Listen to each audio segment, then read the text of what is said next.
My story begins in the summer of 1986 in a little city called Bishkek. My dad was working odd jobs and the whole financial system collapsed. Yeah. So whatever your money was worthless. I remember that.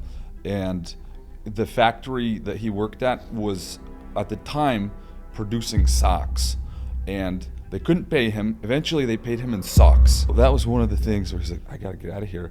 We were just kind of left on our own, just to kind of survive. I didn't fit in with a lot of crowds, and unfortunately, there was drugs, there was all kinds of, bad kids and crime. The truth is I shouldn't even be here. I was about to get deported. Welcome, Yes, Max. yes. So happy to be here, Vlad. Thank you for inviting me. I'm excited to hear your story, and I'm sure a lot of people would be inspired by what you went through, and if you can start not from your business side of things, but even earlier in your life. Sure.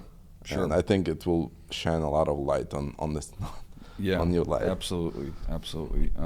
Thank you for inviting me. I think this is a great forum and a wonderful idea. I think a lot of things that you do just turn to gold, and so I think this will be a big success. So thank you for having me. My story begins in the summer of 1986 in a little city called Bishkek in a country called Kyrgyzstan. Most people have no idea where that even is on the map. It's next to all the other little stands, next to China. There's a big mountain range between us and China. Mm-hmm. It is, it's a big city, but it's very poor and also very polluted.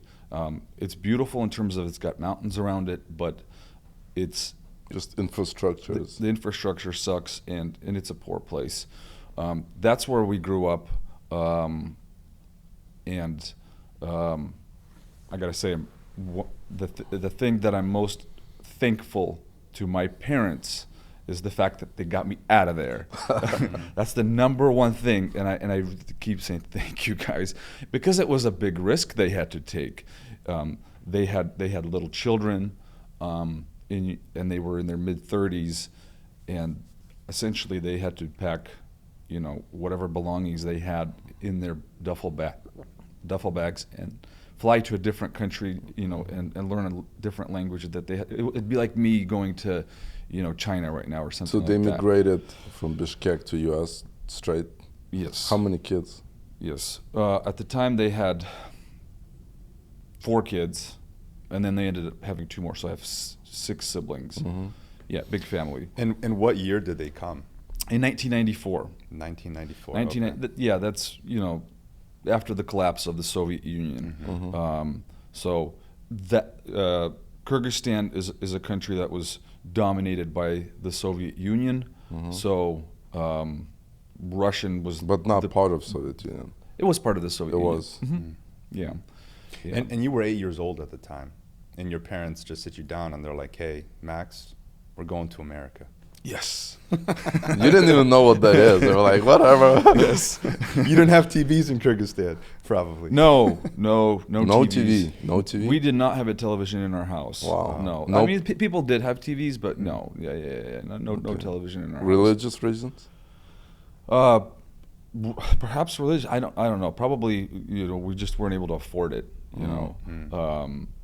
Yeah, there became a time when the Soviet Union collapsed. My dad was working odd jobs, and the whole financial system collapsed. Yeah. So whatever your money was worthless. I remember that. And the factory that he worked at was at the time producing socks, and they couldn't pay him. Eventually they paid him in socks. So he came home with a trunk full of socks, and he's like, what are we going to do with this? So we got to take him to, to the market and see if we could sell them, and like, this is stupid. So that was one of the things where he's like, I got to get out of here. So that was kind of the decision that I'm very thankful for, that they brought us here. So yeah, we came here to the wonderful Northwest. Been here ever since, and I love it here. And kind of got planted. And it was not easy. It was rough. We were in a bad neighborhood. We were poor. We were just thank God that the government had some, subsidies for people that migrated that really helped us get on our feet. And my parents worked really, really hard to provide everything that our family needed. They weren't really able to focus on us much. They were just trying to assimilate into the culture, work really hard. And we were just kind of left on our own, just to kind of survive and learn. Like our parents had no idea how the public school systems functioned. That's where we were just thrown into that without a whole lot of support. They loved us and they tried to do the best they can. But ultimately, I got in with the wrong crowd, and unfortunately, there was a lot of decisions made that I really regret, and that I'm ashamed of. And the truth is, I shouldn't even be here. I was. You mean be here in the studio or be alive? here in the studio, be alive, Be alive. be in this country. I was on my way out. I was about to get deported. Oh, wow. Yeah. So lots of dumb things, in my late teens. So how old were you when you started making those bad decisions, bad friends? I'm just wondering because I have a 12-year-old, I have a 14-year-old. Yeah, exactly. So, He wants to know what to look out for. Yeah. So there's some good. Like I always had the entrepreneur spirit. So my first business was when I was 13, mowing, all the lawns, in our neighborhood. And walking quite far with that lawnmower. I mean, we would walk. You could see us, just me and my brother. We would walk across very busy streets, just pushing that lawnmower. Borrowed money from my dad to buy a nice lawnmower, and then paid him back pretty quickly. It was $400 back then. That was a lot of money for a lawnmower. But by the time I was 14, I saved enough money to buy a nice car. So I had one of the best cars in the high school, and it was money that I saved up and paid on my own. But that's what was your first car? It was an Acura Integra. It was a nice new one. Yeah. That's serious. Yeah. So At 14, you're still 2 years away from your license. Yeah. Well, I got my car and I started driving on my permit, but. That's when the problems began. Is as soon as I became mobile, didn't have to be home. That's when I was like, I had the freedom to go anywhere, do anything I want. That's when I started getting further and further away from my parents, and I didn't fit in, with the cool football crowd at school. I didn't fit in with a lot of crowds, and unfortunately, there was drugs, there was all kinds of bad kids and crime, and for some reason or another, that's the people that I hung out with. So yeah, having that car, not everybody had cars. I did, and I got in with the wrong crowd, made a bunch of really dumb decisions that resulted in many felonies, and like I said, almost getting deported. Meanwhile, I was still working, Hustling. Hustling. Construction was booming. We had we started a business in flooring early on, and did quite well. We had multiple.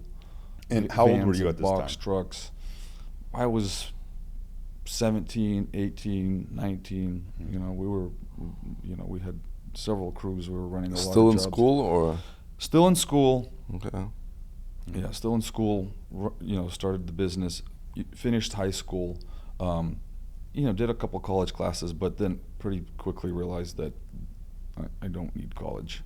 And I still have that belief. I think, for the most part, college is a scam.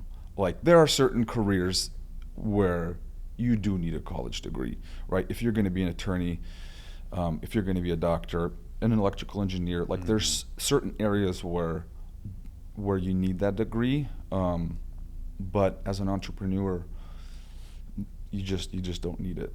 In fact, most of the people that I hire, like, college degrees isn't the first thing I look for. Like, that's not a requirement. I look for experience. I look for people who, you know what I mean, that have done the job. So I decided that that's not the path for me, and I just started in businesses. So yeah, I had that business. It went quite well, but I came to a realization that it was complicated. It was because there was a lot of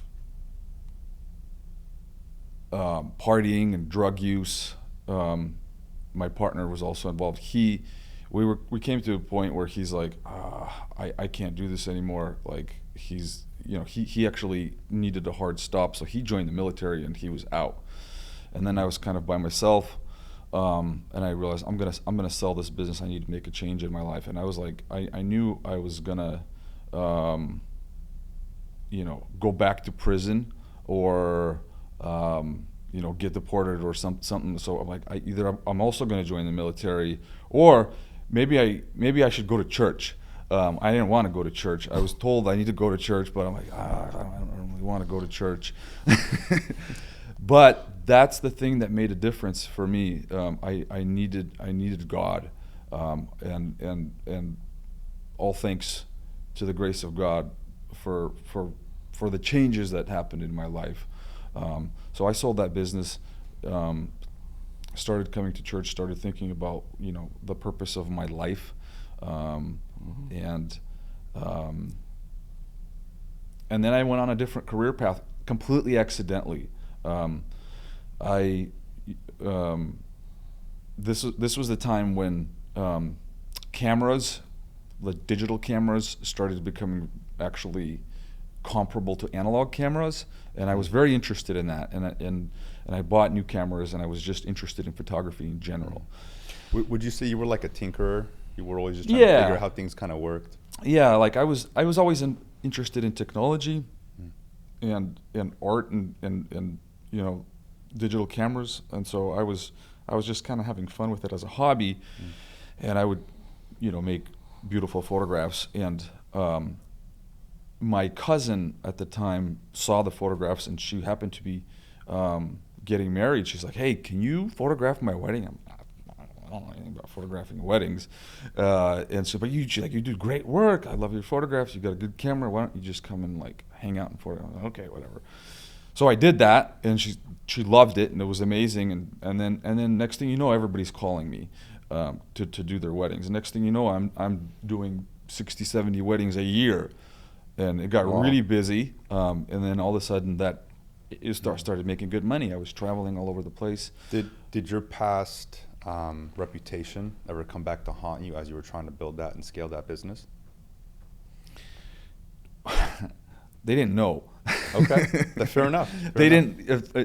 I mean, when it came to the business, not really, because they didn't do background checks. There was a time where I was actually working at I did some computer sales, and there was a big store, I think it's no longer in business, called Circuit City in Wilsonville? Yeah, Circuit City. Fry's Electronics. Fry's Electronics. No, Yeah. Circuit City was Oh no, here. that was on what, Yeah. Halsey? There was a Fry's big- Electronics. Fry's Fry's was big one. and so like they had, I was their top sales guy. Wow. And I was selling computer systems to businesses.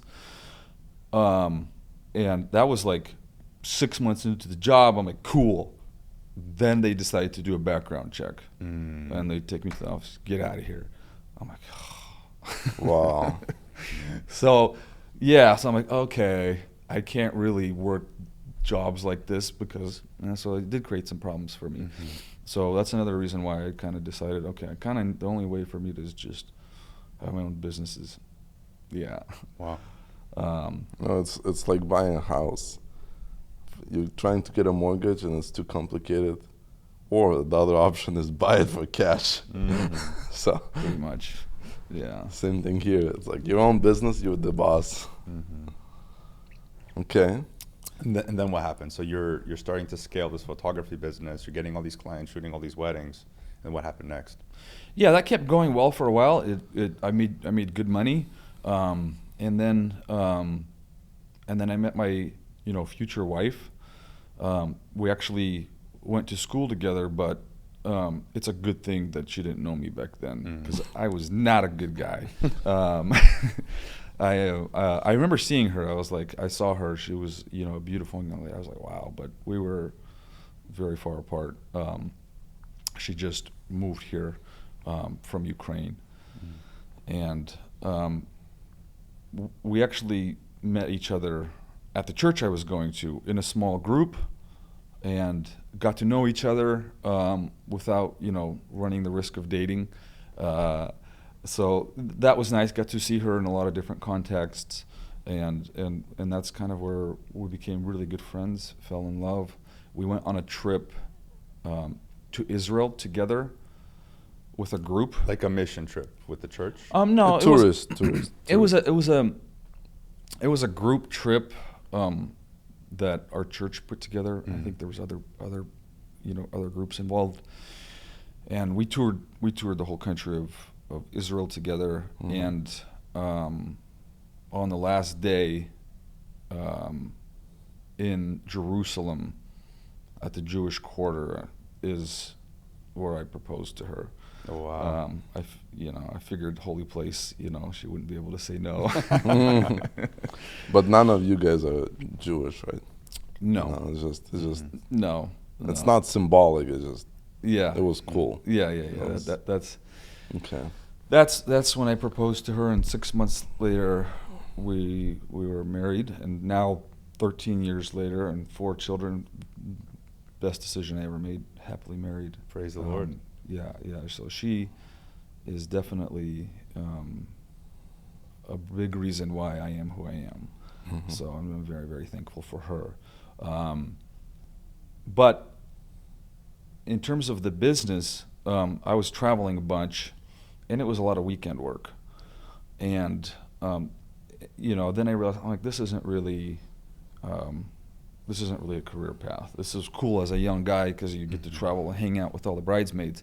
But Now you're married. Now I'm married. That's not really a yeah. career path. So I kind of switched gears a little bit. I started doing a lot more media production. I started doing advertising work. I started, doing a lot of product. Actually, commercial real estate, big skyscrapers, buildings. We started. Drones came out. I was using those, for a lot of different things. Worked a lot with architects and things like that. For big projects. That was fun for a little bit. And then decided I don't want to do that anymore. So I completely just one day decided, okay, I'm not going to take any more weddings. Period. Just shut that all off. Did a little bit more commercial work after that, and then was kind of searching, for different options in terms of a career. And my friend is running a successful IT and cybersecurity company. He said, hey, why don't you come work with me, do business development? So I said, okay, cool. I'll do that. And I did that for a little over a year. But somewhere in between is where you and I met, Vlad. And the way me and Vlad met, you probably don't know this, David. He mentioned his iPhone repair company. And so I broke my phone, and I Googled iPhone repair, and I showed up to the shop, and here's Vlad. And so he fixed my phone, and I was like, this guy's cool. I like this guy. And so we exchanged numbers, and then we just kind of, didn't hang out much, but that's kind of where the relationship began. We stayed in touch, but that's not where we met. Yeah. We met, I think, earlier. Oh, perhaps. When I needed a wedding photographer. And I came to Max. He's like, okay, show up, sure. You want to chat, come to my studio. So, and this guy's, his studio is not in Vancouver, it's in downtown Portland. I'm like, shoot, must be expensive. So my expectations already, high as far as price. I show up, it's a cool studio. He shows me the pricing, he shows me what he can do, the booklets, the books, albums, printed, really high quality too. And the reason why we didn't hire him because he was too expensive. He was at the time one of the top, right? Yep. Yeah. So Did you charge him more for fixing this phone because you knew he was making good money? I actually don't know if it was before or after. Yeah. I don't Was know. it before or Yeah, I don't after? remember. I don't know. No, but I was always fair with price. Kept it nice and low, easy. And, Quick. yeah. Yeah. And then cybersecurity company, Right. Yeah. business development, Yeah, which yeah, is yeah. completely different from Completely everything you've done. Completely different from everything I've done. I mean, yes and no, though, right? Because if you're running photography or if you're doing construction, you have to have your own form of business development. you Right. know? Right, It's and your- sales yeah, too. So I was And always sales. comfortable with selling. Yeah. I was always comfortable. But this with is selling. mostly Yeah. sales. Biz dev Is sales. is sales, Yeah. correct? In that case. Correct. And you did Circuit City. Yeah. So sales is like something that I was always really comfortable, like asking people for the money for a product or service that you provide. A lot of people are uncomfortable with that, and that's something that like I got really comfortable with early on, and that's something that I'm actually trying to teach my young children right now. You know, to be able to, be confident in the product or service in exchange for money, right? And feel good about that. There's nothing wrong with asking for money when you are able to provide some value. Why do you think most people get hung up on that? Because I do think it's a very common thing.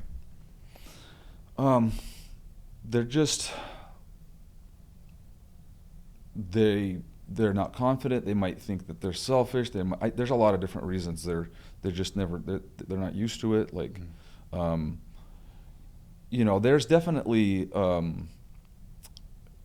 salespeople can get a bad rap. You know what I mean? They don't want to be. Oh, yeah. They don't want to be considered one of those sleazy kind of. A lot of times it's I don't know why, but car dealers is there's that perception of salespeople that like, hey, they're just there to rip you off.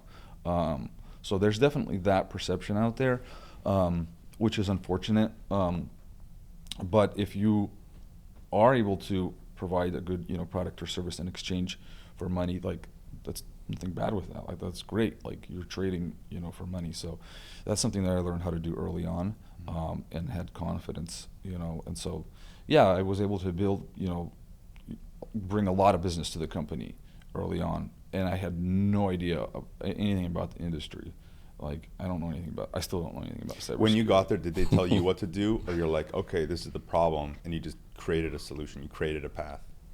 Yeah, they didn't tell me what to do.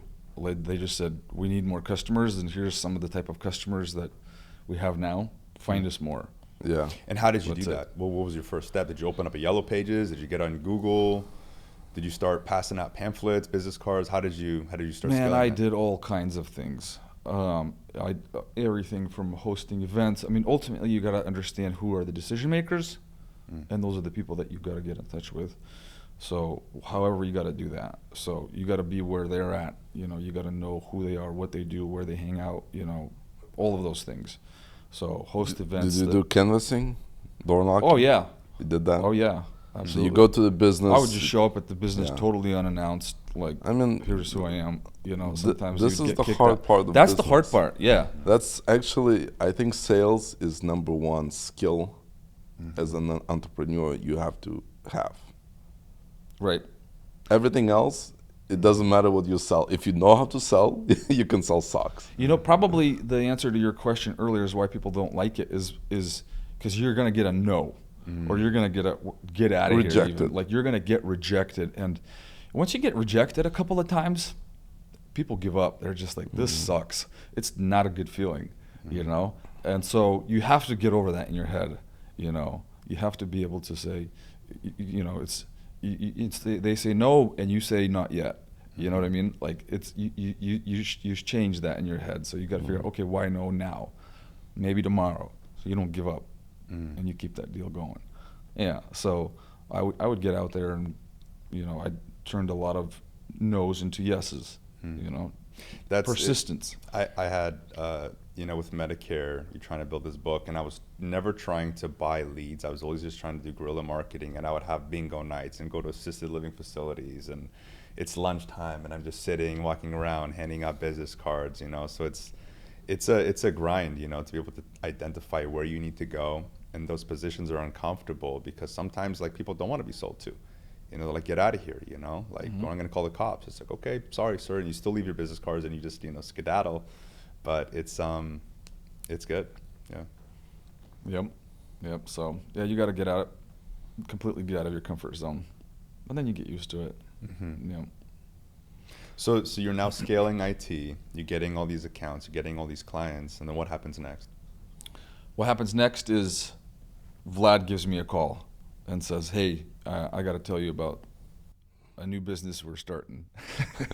And you guys were in touch at the time. You guys were talking, or yeah, we occasionally see each other here and there. Occasionally, yeah. So he gives me a call. He's like, "Hey, I have a new business idea, and normally I wouldn't care, but it's Vlad, and like I said, he's built some very successful companies, and I said, okay, I'm gonna hear this guy out, see what the idea is." Now I think about it, I know why you decided to give it a shot, because when we're looking for developers, and you said, well, I know one guy, like he's not gonna work with you because you're a bunch of fobs. Like he's got a good job in downtown. He's working on a big company, and we're like, just give me his phone number. We get him. It was Arkady. We funny. get him. We sit down. We convince. Arkady is converted. He comes, works at that time. It was a startup, Finnick, and he's growing, and like he's growing. He got a new car because Arkady was like a typical American. He didn't care about a nice BMW or like Mercedes. He just had a nice car, basic commuter, nothing fancy. And then all of a sudden, Arkady got a new car. So Max is like, man, these guys know what they're doing. They're doing stuff. Yeah, so he's like, maybe I should talk to him. Maybe I should give him a chance. Yep. So we got together, and he kind of explained to me the vision, which now that I think about it, is a crazy vision, and we definitely had to pivot away from that vision. But what was the vision? The vision that you presented to me back then was it was more focused. It was definitely like building multiple like it's either building or acquiring CPG companies, ideally with continuity. Subscription-based CPG companies that are direct to consumer, and building a e-com infrastructure, an engine that would be able to simultaneously support multiple e-com businesses. So that was kind of the rough idea of the business, and that's kind of we employed developers and built that infrastructure. And we did start multiple businesses. Was this pre or post Spotify? Not Spotify, Shopify. Excuse me. It was Shopify was available, but it was in its early stages. It's very minimal. And we did definitely look at Shopify. It was still big. It was a monster at that time. But the kind of capabilities that we wanted were not available. Not even with the plugins. It was just not there. So we knew it was possible technologically, and so we decided we're going to build it. And that's what we did. And we built a really big, robust, piece of software. Almost like enterprise level. And e-com software, yeah. There was just probably 60 or 70 different modules in there. It's quite complicated. And yeah, we started multiple brands. It was there. We had a pet supplement. We had a skincare product. We had a male enhancement product, which ironically that's the one that popped off. No pun intended. Pun intended.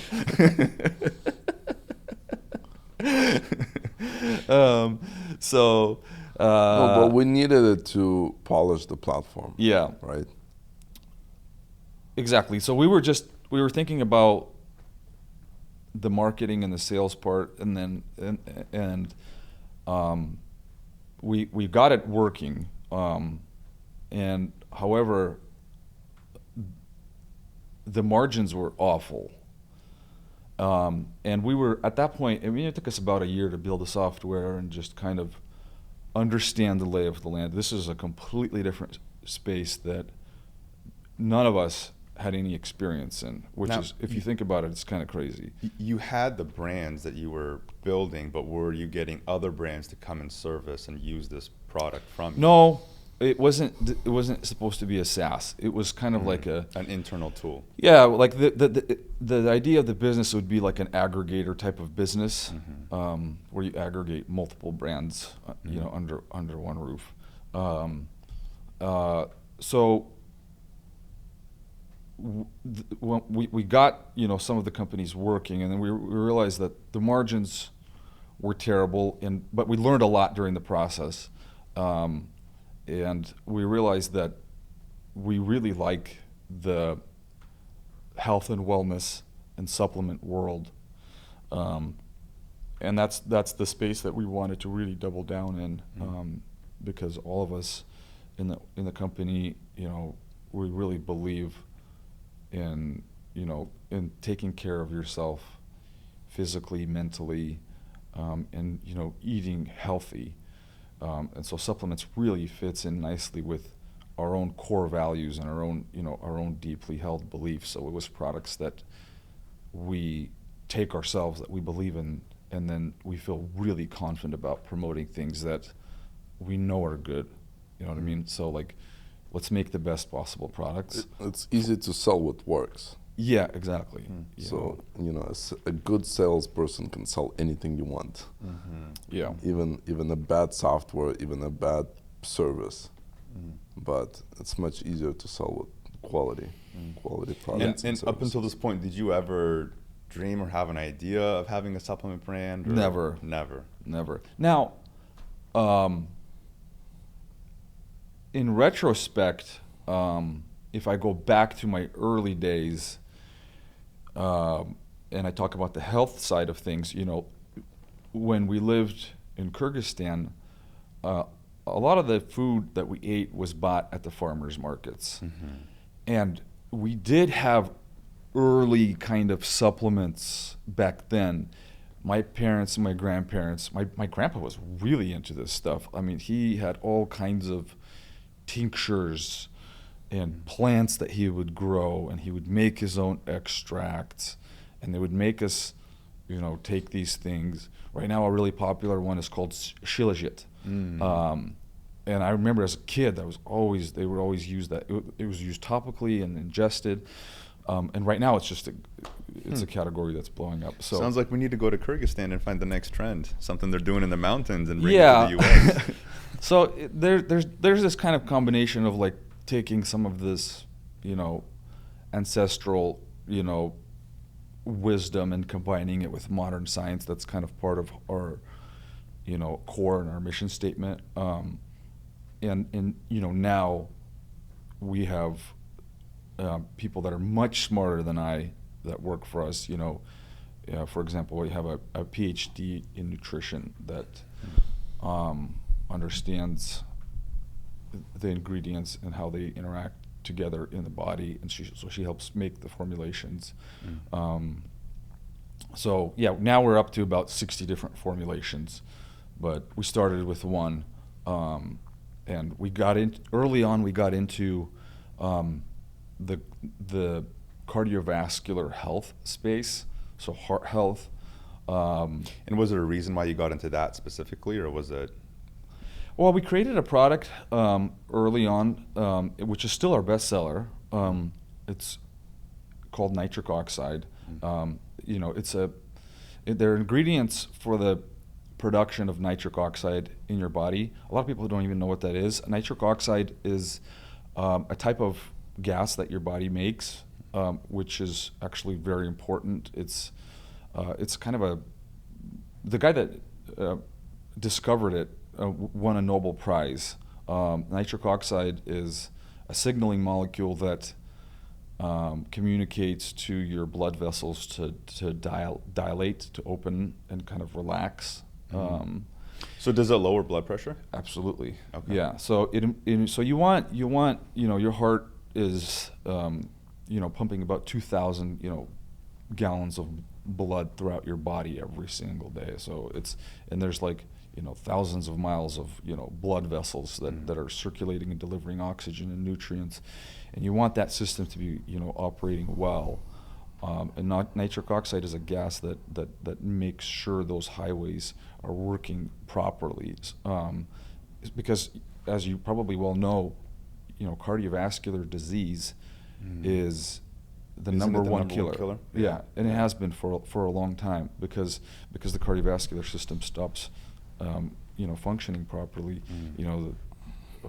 Over 100 million Americans. It's like almost half of the country is has hypertension, or pre or hypertension, and our medical system is remarkable when it comes to trauma. If you break your arm or something happens, you go to the hospital. They're amazing. They put you together. Yeah, like it's remarkable. But when it comes to chronic diseases, there's no answer, unfortunately, and a lot of that has to do with lifestyle choices. It's really always about the food that you eat. It's how you sleep, and it's how you exercise. Like those it's always those three. And when you come to the doctor and the doctor checks your blood pressure and says, oh, it's kind of high, we're just going to keep an eye on it. Next time you come back, oh, it's too high. Here's your prescription meds. Like you're going to take for the rest of your life. Like that's. So when you come to the doctor and he tells you your blood pressure is a little bit too high, or it's within the normal range, what do? He tells you. Does he tell you to exercise and change your habits, change your food? No, even they're too busy for that. Even if he does, who is gonna change their lifestyle? Who is gonna go and start running all of a sudden if you've never been doing that? So, I think it's not even choices. It's the reality in which we live. Look at the food that's being advertised on TV. Nobody advertises eating salads, right? You see Carl's Jr., Burger King, all these fast food advertised. It's being like, it's not even a choice anymore, I think. I get it, you can completely do a 360 or a 180, but American diet, American lifestyle is about bad habits, bad food, and no exercise. I think what entrepreneurs, the capitalistic system has really solved for, to the detriment of the public health, is to hijack the dopamine systems of our population. 100%. And it's a lot easier to sell a hamburger and French fries soaked in oil and salt than it is to sell a salad. Yep. And because of that, there's more money in it, and you can get repeat customers if they develop that habit, and they're difficult to break, and it's profitable. But you guys are trying to do something very different. Yeah. And that's exactly what happened to my family when we came here. My dad started putting on a whole bunch of weight. Interesting. Food is tasty, it's cheap, it's accessible, but there's a price to pay. Right. And actually, he's the one that understood that this is a problem, what's going on here, and started really taking his health a lot more seriously. And he's the first one that in our family that really started buying supplements, and really kind of got us interested into it. I remember reading books about it, very early on. What type of supplements was he buying? There was all kinds of different products. It was joint supplements. I mean, there was all kinds of different, primarily tablets, capsules, some powders. He would buy a bunch of different supplements, which is surprising. But he started taking it seriously and thinking about his diet and really changing the habits. Eating less sugar, understanding what's going on. Why am I all of the sudden putting on a whole bunch of weight and having problems with my health. So yeah, so that's kind of what our company's about. Like, you know, we talked about nitric oxide. There's a lot of foods out there that you know that you can eat that will help your body create more nitric oxide. You know, green leafy cruciferous vegetables. You know your spinach, your kale, your arugulas, things like that. They have you know, fairly high counts of nitrates, which convert into your body as nitric oxide. Beets are probably the highest levels of nitrates, but they're inconvenient. Like, how often, like, have you tried juicing beets? It's going to be a disaster. Like, your kitchen's is going to be a disaster. So it's very inconvenient. Looks like a crime scene. So yeah, you know it's good for you, but you don't. You know, how often you're gonna eat beets? Yeah, like It's maybe not every typical. once in a while you'll have a few of them in your salad. Most people think, oh, they're disgusting. Like, I don't want them. They've got this earthy taste. Like, people they're not consuming beets. And one of our top sellers is a product that's based on organic beets that we source from the Tibet region, that's actually grown at the elevation of about 10,000 feet, so ecologically extremely clean environment, and we sell a lot of beet, you know, based products. Why is 10,000 feet important? I feel like that's an important detail for how it grows. Yes, for several reasons. One, it's away from the pollution, so there's just a lot less, you know, factories and civilization that want to live that high. And the other important factor is the climate is much harsher in those areas, and so the plant life has to adapt to a harsher environment, and they end up having different properties, you know, a lot more nutritious. And the soil is also different up there. Is it because the beet is a root and your environment up top is very harsh, so now you have to it compensate pulls by the having minerals. a much stronger root system? Yeah. Interesting. Yeah. Interesting. So we're on track to hopefully grow 100% this year.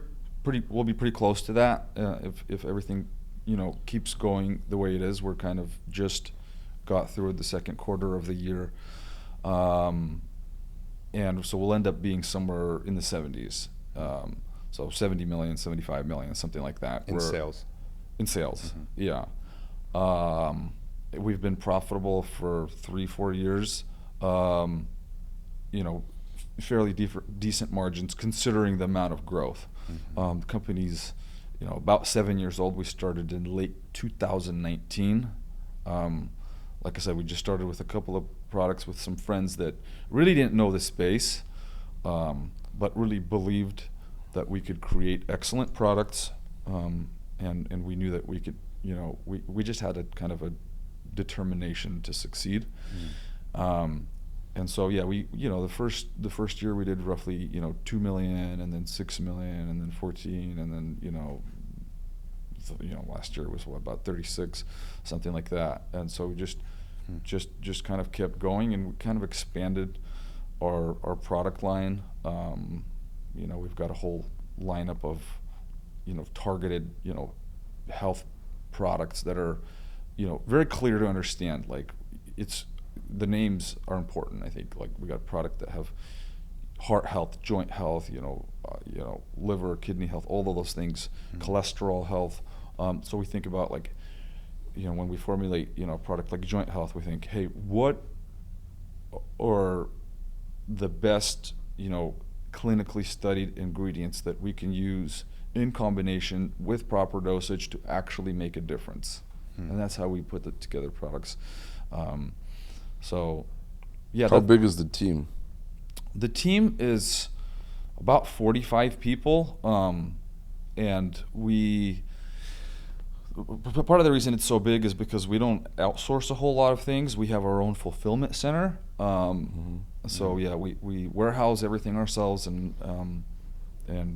you know, we ship out 3,000 to 5,000 products a day out of our own fulfillment center. You know, and then of course we've got Amazon, which does, you know, another, you know, 2,000 to 3,000, you know, per day. What are your biggest revenue producing channels right now? Amazon is a big channel for us. It's a big channel for all supplement companies. In fact, in the U.S., this is a stat that's about a couple years old, so it was about 75% of all supplements that are bought in the U.S. are bought on Amazon. So it's a channel that you can't avoid. So that's definitely a big channel for us. Another big one for us, as of recently, is TikTok.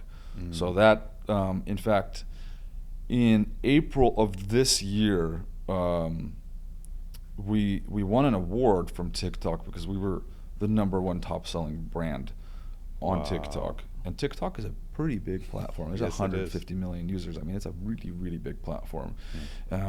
So is it still growing? It is, yeah. Yeah. You think it's the best? Absolutely the fastest growing social media platform ever. Really? Like, yeah. Oh, yeah. Why? Yeah. Because a number of things. So they basically, you know, combined your Amazon shopping experience with your Facebook, you know, Instagram entertainment style. So like those two things are merged in one platform. So you can pretty much buy anything you want, and then at the same time you can be entertained. So yes, it is highly addictive, and so a lot of people are using it. Well, back in the days, I remember when they just become popular. Most of the users were most kids, like teens. Yeah. But it has changed. Oh, absolutely. It has really changed because when I tell people that Snap Supplements sells a lot on TikTok, they're like, really? Yeah. Who is buying? Because the perception that it's still mostly younger, you know, generation that is on the platform, but that's not true. It's actually became. Yeah, one of our top selling products on there is a product for men. It's for prostate health. Yeah. So kids don't for have men that are prostate 30 plus, 40 exactly. plus. Exactly. Okay. Exactly. So you assumed the role of CEO earlier this year. That's correct. But you've been the co-founder and COO for majority of the time being at Snap, right? Right.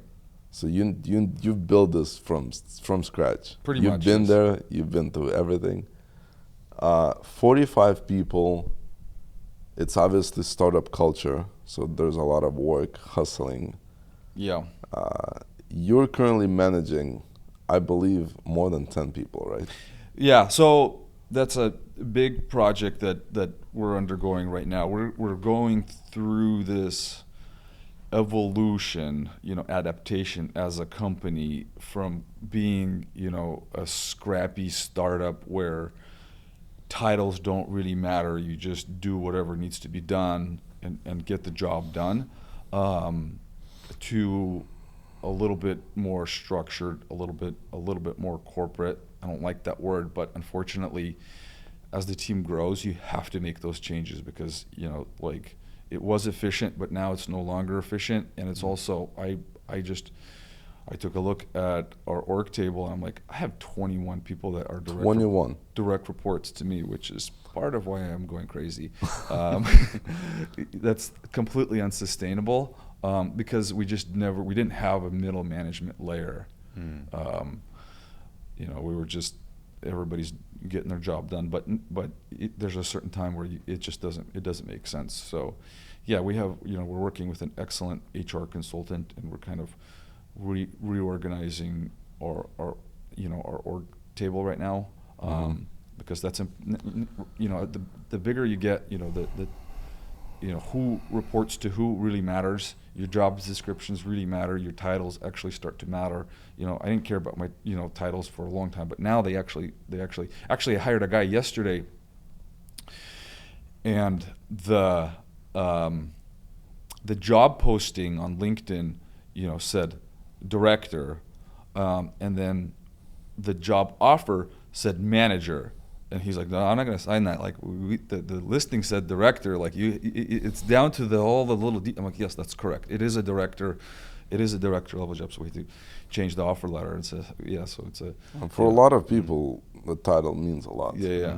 It was never a big deal for me, but I see a lot of people, they want to be the director. Manager. Of course. Managing people, no, I want direct. Yeah. So with all this chaos, you have 4 kids, you have a family. That's correct. What do you think about work-life balance? Does it exist for you?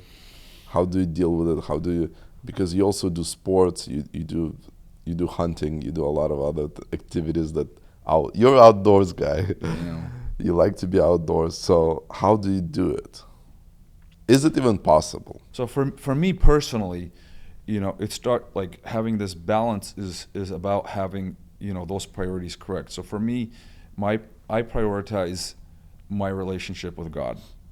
Like, that's my number one place. And then it goes second place is going to be my relationship with my family. And that my wife is first. So, and sometimes people get that, like, they will value their relationship with their kids more than with their spouse. And that's unfortunate. And then they don't, to them, divorce is not a big deal. You know what I mean? They think, oh, your kids are forever, but your wife, you can go get a different one. Like, no. Like, so for me, it's like my relationship with God, my relationship, with my wife, with my kids, and my work is, below that. The third or fourth one Yeah, on the list exactly. So if you categories. get those things mixed up, you're going to have a problem in your life. And that seems very counter to what hustle culture says. Correct. Right? And what do you think the current cultural moment gets wrong about that? Most people would put work first, maybe, their family second, their kids, then maybe their wife, then maybe God and religion. They you literally can it do in reverse. that. I mean, I'm not saying you can't have periods in your life where you're, really putting a lot of hours. Like, that's okay. But if you do that for an extended period of time, what's going to happen is you're going to have all kinds of unresolved issues with your spouse. Probably you're going to get divorced, and then that's going to affect your work, and then you're going to get depressed, and you're not going to be, you can run a sprint that way, but you can't do a marathon. Like, long term, you're not going to succeed. Even if you You're succeed gonna burn at out. business, what's the point if you lost your Yeah. family? Yeah. So that's exactly right. So you would say that you put work on a third place, Yes. but you spend most of the time working, right? Right. How does that work? I wouldn't say most of my time. I mean, 8 hours. yeah. So I mean, Which is- you sleep for 8 hours, and then you put in 8 hours of work, but then you still have that other 8 hours. You still have another 8 hours.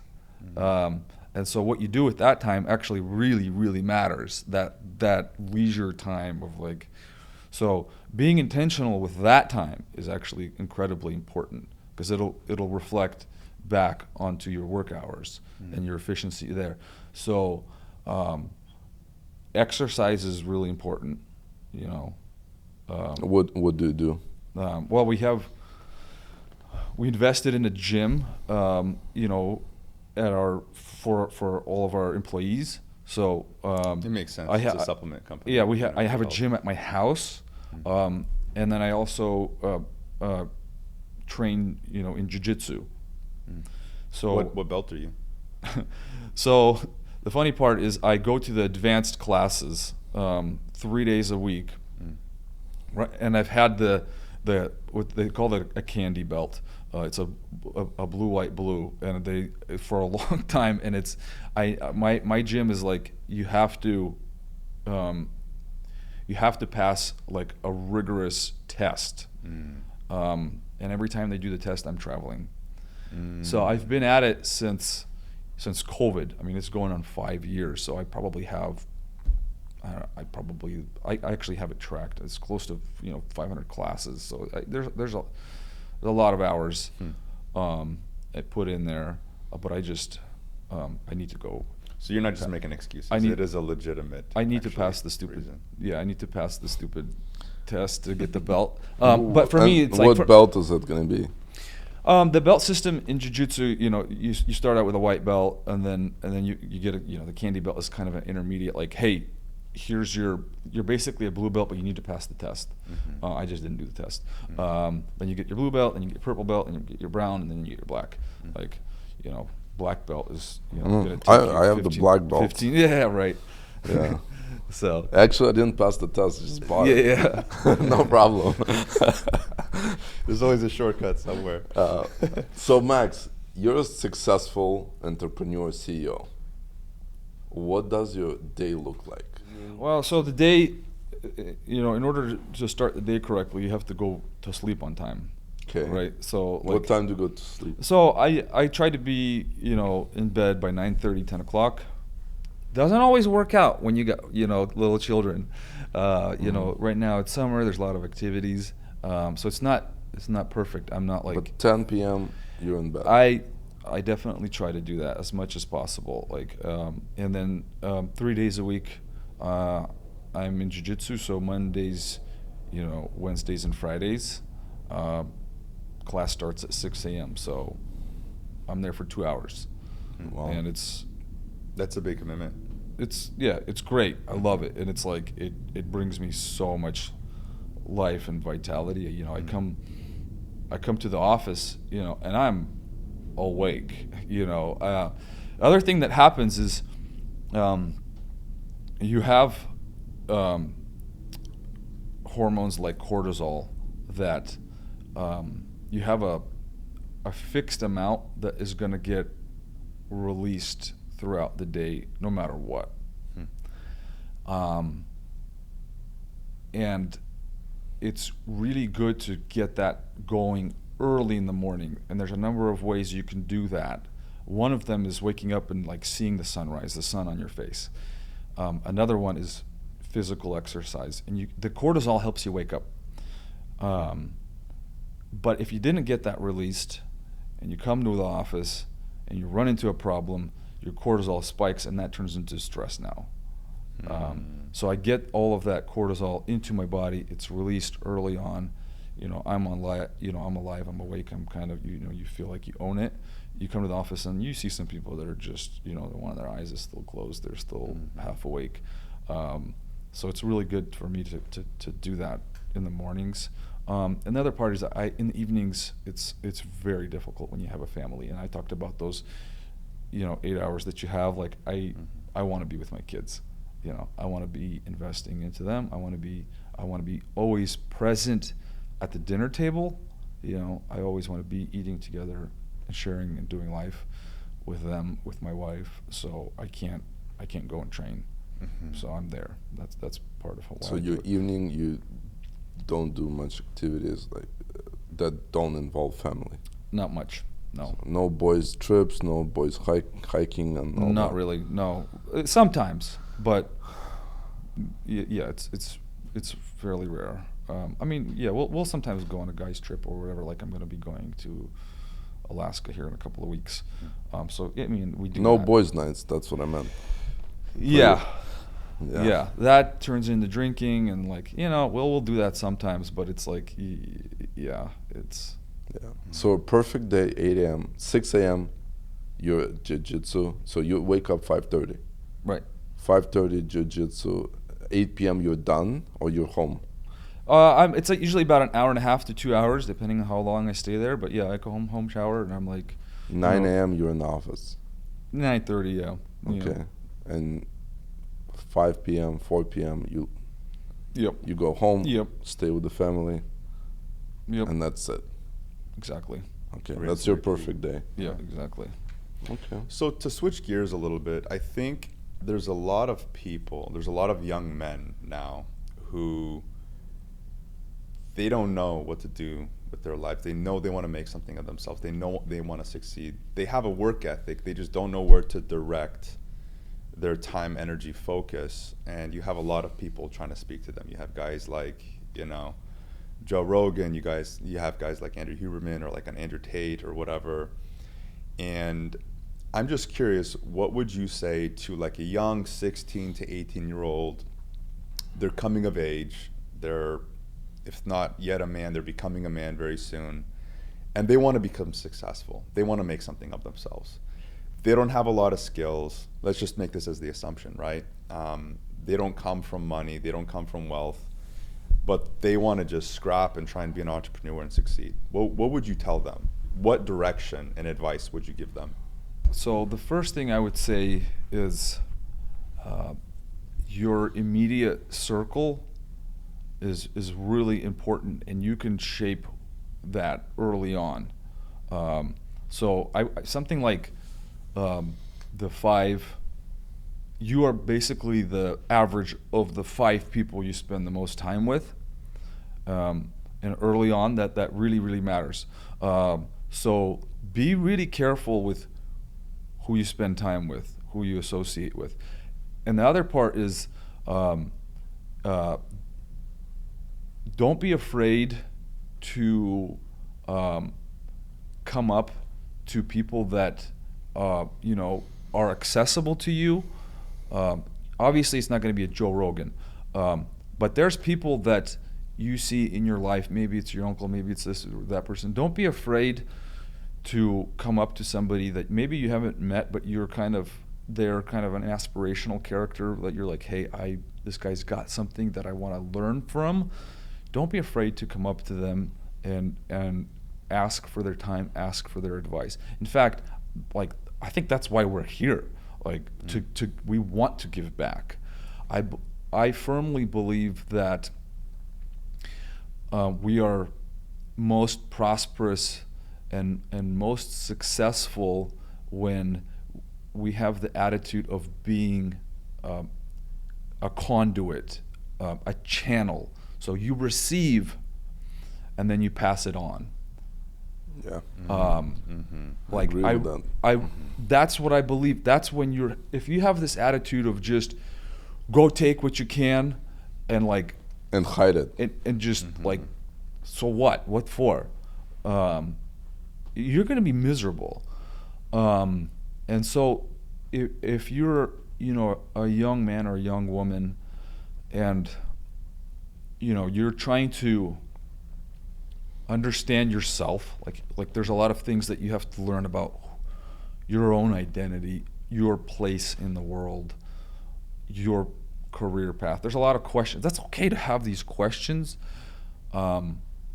Maybe you're looking to start a family or something like that. Like, then you have to find the person in your life that think to yourself, who has a great family, who has a great relationship, and I bet you if you call them and ask them, hey, can I have 10-15 minutes of your time, and you've built a great family and I just want to learn from you, I bet they won't say no. I bet they won't say no. And I bet you they'll give you a lot more than 15 minutes. I would. Yeah. I would. And if people come to me and say, hey, I want to learn this, yeah, by all means. I'm more than happy. So you can start really quickly developing these relationships and having these, mentors in your life. You see somebody that's got a success, you latch on to them. You go grab a cup of coffee and go just start learning, start thinking like they think. You see a successful business person, same thing. Say, hey, learn their story. How did they get there? What are their steps? It's like, because it's a mentality, and you have to. And the more you're around those people, the more you're going to adopt those sorts of ideas and change them and incorporate them into you, instead of just doing what I did, hang out with your dumb buddies and wasting time partying or whatever. There's so many things I regret. So yeah, Yeah. And a lot of times people they're shy. They think, oh, he's too busy. He's not gonna have time for me. He's not gonna. Yeah. Well, this is important stuff. This is what it means to give back, to shape that future generation. What do you think the most important questions are that they should be asking, that they should be trying to figure out as a young man? I mean, I think questions around identity and purpose, are really important. It's the why questions, why do anything? So understanding those questions and understanding who you are, understanding what your purpose is in life, and how you can, live a happy and prosperous life and make a difference and be successful. So understanding that early on, I wish I did, is going to be very, very helpful. And it's going to be able to set you up to, go over through lots of different adversity. So if you understand the why, you'll quickly realize how. So why do I need a family? Once you realize it, then it's going to be easier for you to actually get a family.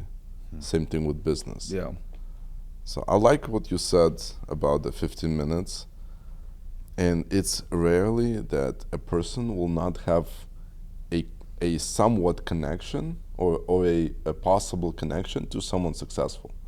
So regardless of your background, regardless where you live, is it what country you live in, there's somebody that you will know that has a business, that's somebody that you know that has a very good family that's working.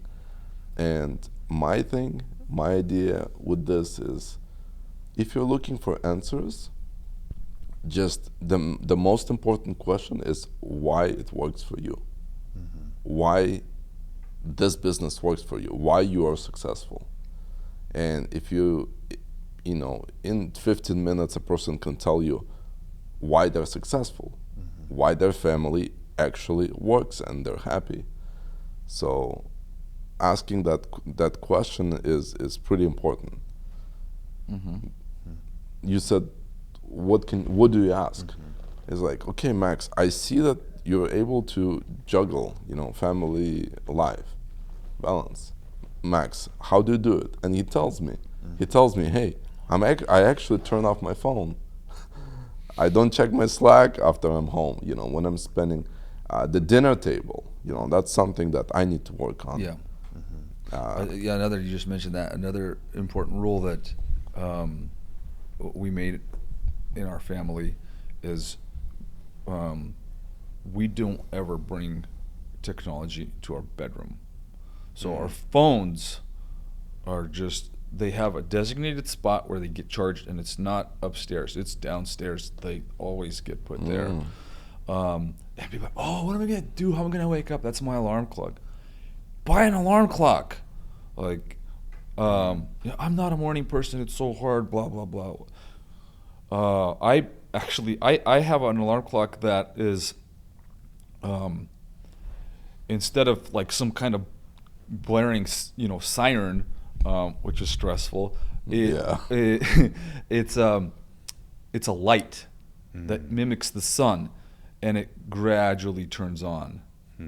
It's the best if you go to sleep and wake up at the same time every day. And if you go to sleep and wake up at the same time every day, you don't actually even need an alarm clock. Your body's just gonna wake up, without an alarm clock.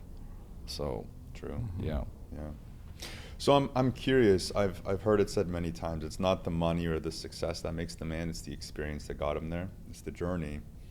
So if you were to lose everything today, business, money, you start from scratch, how would you think about rebuilding yourself? What industry would you be in? Would you do it in supplements? Would you do it in IT? Would you do it in content? How would you try and rebuild from scratch, starting from nothing, but you still had your experience? So the experience is valuable. So I can jump into any CPG business and instantly deliver value. For people who don't know what that is, what's a CPG business? Consumer packaged goods. Right. So consumer packaged goods, especially any e-com business, like that experience is really valuable. So just understanding all of the intricacies of how the business runs and how to, run a marketing and sales organization, how to run the operations, how to build products, how to conquer all of the regulatory requirements. So whether starting a business from scratch, if you do that, you need capital. So it kind of depends on the capital situation. If you're going to start a business in supplements, it's a fiercely competitive market. Like it's I've never been in anything so competitive as supplements. So And the reason why, there's why thousands of brands, obviously, but the real reason. The real reason why is the barrier to enter is pretty low. What is that barrier? Like, if I wanted to start a supplement company, what would I have to do? Because if it's low, yeah, it's pretty easy, right? I mean, you can literally get, you know, you can buy a stock formula, design your own label, and you can have, you know, low, you know, MOQs, minimum order quantities. Like you could buy 1,000 bottles, right? And So just put them in your garage, And then just sell. put your label on it, and start selling it, you know, at the, you know, farmer's market, or you know, on your own website or whatever. at the gym or at to the gym, trainers. to your friends, wherever you want to, like very low. So $5,000 would that get You in? could, yeah. $5,000 can get you a product. It's But not gonna be like that's how low it is. Now, what about the people who say, like, oh, drop shipping? They'll white label a product. That's what. Yeah, no that's basically capital. what that is. It's Okay. you're buying. There's manufacturers that offer, you know, predefined formulas that you can just put your own label on. Mm-hmm. So you're, you know. But is that the real reason why it's so competitive and saturated? I know it's saturated, but I think competitiveness comes with the giants that own all these brands for legacy brands, basically, that have been there for 15, 20 years. And even though Snap Supplements is very high quality, very good packaging, ultra competitive brand, and it's a successful brand online, it's not as easy and quick to move away the legacy brands in the retail, right? So retail is super complicated to get in. So if I start with the retail channel, very, very hard, and my chances are close to zero. Then you have Amazon, and Amazon also has the same similar rules as retail. There's going to be brands that been there for 15 years, 10, 15 years, with thousands of reviews, even 100,000 reviews probably. Oh yeah. And moving them away from top rank, from top 3, top 5, it will take you years and lots of Millions. marketing spend. So when people ask me about supplements, if I would go and do this again, I say no. It's ridiculous. I don't even understand how Snap Supplements became a success, because no money, we bootstrapped, knew nothing about supplements, insanely competitive, saturated market, and somehow the grind and perseverance and just tons of work. Good team, good people. That's all it takes. Yeah, I do think, like with most things in entrepreneurship, if people really understood what it took to succeed, I think it's very idealistic when you start, you know, and people don't understand just how much work it actually takes. And if they really understood, I think there'd be even less entrepreneurs. But I also think that, like, in a way, it's a good thing, because I think Hormozi says it best. Like with entrepreneurship, you're running this race, but you don't know when it's going to end. But you have to keep running as fast as you can to survive. And how hard would you run if you didn't know where the finish line was? You know, like it's an interesting question. Yeah. With supplements, one thing that I always found interesting is that I think timing with entrepreneurship is extremely important, and I think luck is also super important. It plays a role for success.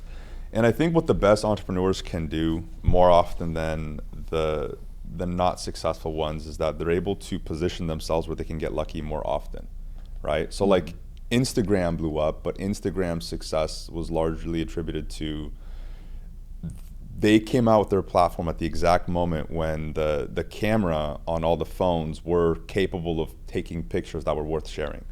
You know, if they came out a year before or a year after they would have been too late. A year before, they're too early, Timing. right? Like the timing was perfect. What was it with Snap like, was there any sort of market current or anything that was happening where you guys capitalized? Was there something that made you want to choose the beetroot type of supplement right when you did? The beetroot product, it was just a natural extension of the direction that we're already headed in. You know, we had a capsule-based product that was, you know, elevating the production of nitric oxide, and then we wanted a powder-based product that would be, you know, easy to mix in a drink, and that would taste great. So that was kind of the next.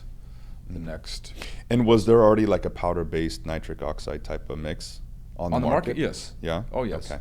Yes. But there was nobody who really built a solid brand around it. No, there is. Okay. There is. There are other brands for sure. You know, they've been around longer than us. For us, it's not the product. It's probably the channel. But there wasn't an organic one. You know what I mean? So we made it. There wasn't one that didn't have, you know, sugar added. You know, there's products, but we're thinking, okay, if we're gonna put something on the market, we got to do it better. So objectively, it's better. Yeah, I feel like the whole like health, wellness, and like organic thing is a huge trend that is continuing to grow. I'm curious, do you see any other trends coming in the health and wellness space that people don't really realize that they're coming? Oh, this industry is all about trends. Yeah. Like, there's constantly Evolutions. yeah, new one. Okay, so you go back a couple years, there was like CBD blows up, right? Like but that's truly like a fad. Like that one was. Yeah, I remember I bought some gummies once and I never bought it again. Exactly. Yeah. And that's exactly what it is. It just it blew up, and then a lot of companies went and jumped on that bandwagon, and then like it got super saturated really, really fast, and then like it spiked, and then it went right back down. It's not dead, but it's just cares. like any It's other peaked out. industry. nobody cares. Now there are certain things that spike up and stay. You know, collagen, for example, you know, boom, spiked up, and it's still going. Like that's definitely still going, and it's not going to go anywhere. You know, right now a really popular one is like colostrum. Weird. You know, is that going to stay? I can't say for sure. Is it real or is it synthetic? Like, how are they getting this stuff? Colostrum is, no, it's real. But it's, you know, it's cow's milk but it's kind of like this initial little bit of milk that you get when the calf is just born. You know. Okay, so it comes from cows, because I know colostrum because I have children and I know it's a part of breastfeeding initially, and I'm like, that people are marketing this? That's crazy. Well, that's cows. Yeah. Okay. Not, not actual human. I feel a little bit better now. But one trend that is becoming a trend is the proactive measures for your health, such as blood testing. Like function health and stuff like that. Yeah, function health, and there's superhero, something like that. Human. No, it's called superhero Oh. blood testing. And it's they're growing really, really fast at Function Health and their competitors. And I think it's legit.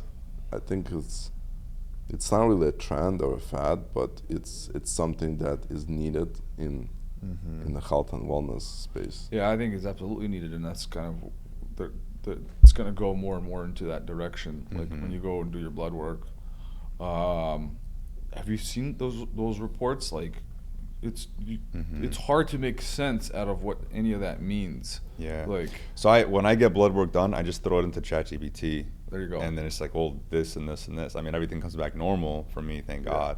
But with function health, like, it's interesting because there's not that much more that they test for than the normal blood test that your doctor will order. I think what they're doing is they're creating a more convenient mechanism, to actually access it. I don't want to call my doctor or whatever. Truthfully, I don't even know who my doctor is. I don't have a doctor. You know, I just have health insurance and that's it. So I think what Function Health is really doing is it's just making it more convenient to actually do something that you know you need to do and would help you, but they're capitalizing the money off of it because of the convenience. Correct. What about GLPs? What do you think about those? Is Snap ever going to have one of those? So that's a hormone. Mm-hmm. And it has to be prescribed. And obviously there's a massive craze happening right now. Mm-hmm. Is there any value to it? Perhaps yes. Like, I think if somebody is, you know, severely obese, they weigh 350 pounds, like, and they take this in conjunction with, you know, like, lifestyle changes, this could help them really get a head start. If they don't make those lifestyle changes, they're going to go back right where they started. So, like, it could help you get a head start. But is that how it's done right now? Like, a lot of times people just do it because it's just a shortcut, and like they're taking. You know, Is that Ozempic? Yeah, Ozempic, yeah. Like they're taking that hormone. There's also a really big craze in the supplement industry. Weight loss has always been a big category. Unfortunately, it's one of those kind of dirty categories, and there's a lot of claims and promises made about you're going to lose this weight and this is going to happen really quickly, blah blah blah. And then even products that claim that, you know, they're GLP, like Ozempic, similar, they're not. You know, like they're not hormones. You can't do that. That's not even legal. So that's just not a bandwagon we wanted to jump on, because we see how dirty the other players are in the weight loss game. By dirty, you meaning they promise one thing, but it's never going to happen. Exactly. Well, because people are looking for shortcuts. People are looking and for shortcuts. they really want to believe that there is something out there that will magically transform their body into a model-looking person. Yeah, so it's definitely a big category, but because of, you know, how the claims have been done, like in the past, like on Facebook, for example, that category, they don't even allow you. They don't even allow you because they'll put pictures of like before and after, like, hey, here's me, and then like, was that really your product? Probably not. And then so that's not even allowed anymore. Unfortunately, TikTok still kind of allows that right now. You know, in fact, some of the probably 6 or 7 of the top, you know, brands out there are basically Ozempic type of claims, unfortunately. But that's how it is right now. Okay. Do you think it's going to get washed out? Ozempic? Yeah, like right now it's a huge fad and eventually it'll just kind of plateau. I think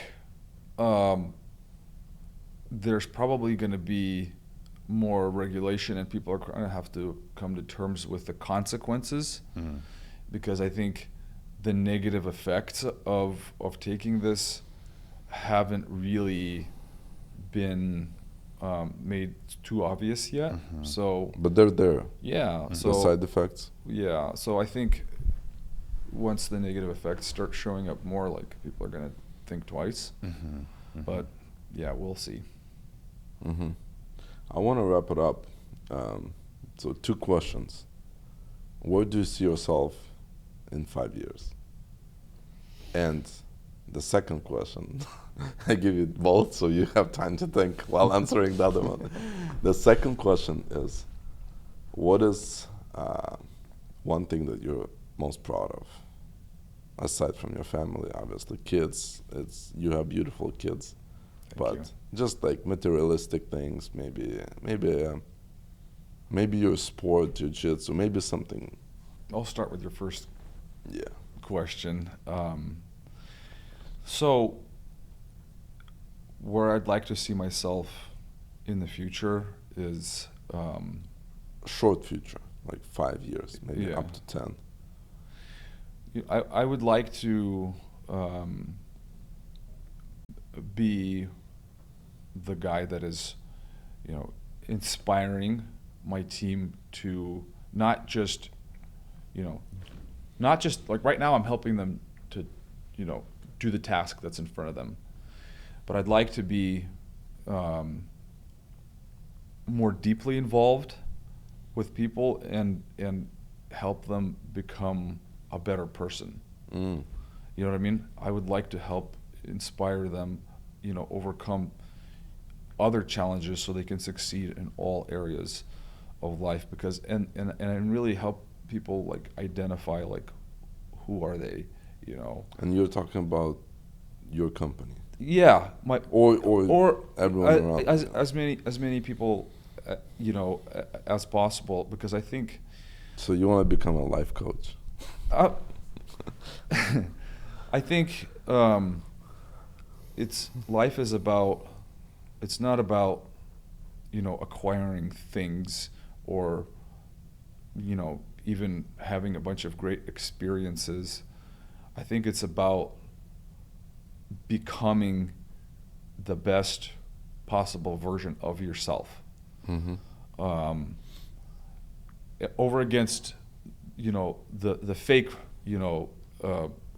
fraudulent versions of you, because those crop up too. Like, I talked a little bit about that. Like, I kind of went the wrong way, into a version of myself that I was not designed to be. So understanding who you were designed to be by your creator and for what purpose, and becoming that's the most beautiful and wonderful thing. And I want to help people do that and inspire them, to become the best version of themselves, the ones that they were designed to be. And so they can prosper.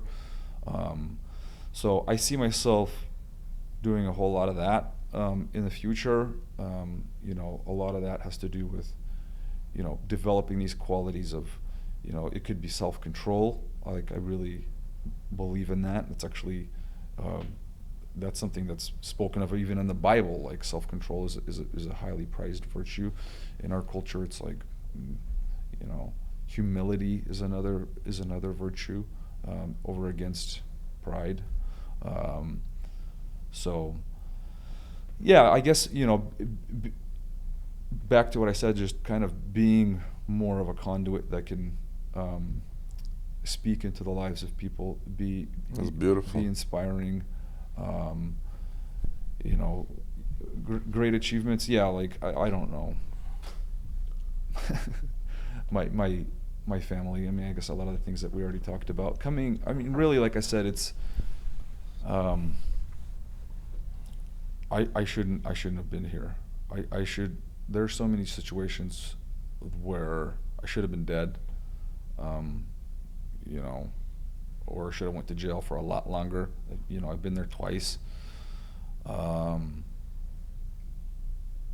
don't really like talking about those things, because there's a kind of this darkness and evil that's there, and I try to erase it and forget about it. But if it even helps one person, then I'm willing to do it. If one person sees that, like, they're going through this dark depression, I remember being completely suicidal, like, lots of very, very, very, but like, I guess the thing that I'm proud of is just like being able to come out of that, as dark bottom as you can, like, a suicidal, drug addicted criminal that's got now 5 felonies. Great. That was really on his way to get deported. And the reason why I didn't get deported is my attorney, we had to postpone our court date like 3 times so that I could hurry up and get my citizenship. That's the only reason why I didn't get deported. So, like, coming out of that to now being here, it fills me with gratitude that's indescribable. Like, I don't deserve it. Seeing seeing my children running around on the lawn and playing together and thinking, I have this. Wow. I don't deserve Yeah. it. You know, that's That's kind awesome. of that's kind of what it is That's for me. awesome. David, you have a closing question? I or would just say, statement? Max, I never knew your story. You know, I always knew you as the leader of Snap, but I never knew your story. And I think what it is a testament to second chances. Yeah. And I think it's a testament to entrepreneurship, and no matter how many times you get beat down, you keep getting back up. Yeah. And I also think it's a testament to God and the fact that God restores, Yes. and he forgives, and Yes. he blesses. You know, he's not going to hold your sin against you, and your sin has consequences, but at the same time, there is redemption on the other side of that. And I feel like you're the first entrepreneur that's had that level of a story that's so closely tied to just restoration from the Lord, and I think that's beautiful. And I'm honored to have talked to you today, and Thank you. thank you for doing this, Max. I appreciate Yeah. it. It's been a pleasure. Thank you. Thank you, guys. God bless you.